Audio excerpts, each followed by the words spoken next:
గౌతమ్ వాళ్ళ అమ్మ మళ్ళీ గౌతమ్ దగ్గరికి వచ్చి మీ ఇద్దరితో రేపు సౌభాగ్య వ్రతం చేయించాలనుకుంటున్నానని చెప్పేసి అయితే అంటూ ఉంటుంది. ఆ మాటలు విన్న గౌతమ్ మళ్ళీ వాళ్ళు అయితే చాలా సంతోషిస్తూ ఉంటారు.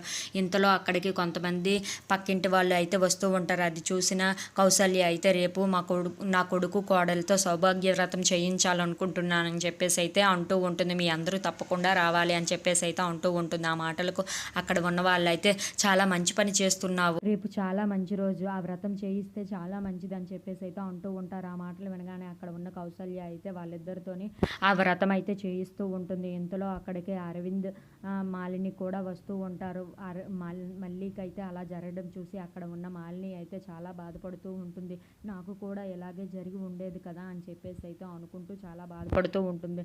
కానీ అక్కడ ఉన్న మళ్ళీ గౌతమ్ వాళ్ళు మాత్రం చాలా సంతోషంగా ఆ వ్రతాన్ని అయితే జరుపుకుంటూ ఉంటారు. ఇంతలో అక్కడ ఉన్న అరవింద్ అయితే చాలా బాధపడుతూ మాలిని అయితే అలా చేయడం చూసి చాలా బాధపడుతూ ఉంటాడు. ఇంతలో అక్కడ ఉన్న మాలిని అయితే తన దగ్గరికి వెళ్ళి పసుపు రాసి అక్షంతలు అయితే వేస్తూ ఉంటుంది. అది చూసిన మళ్ళీ అయితే చాలా సంతోషిస్తూ ఉంటుంది.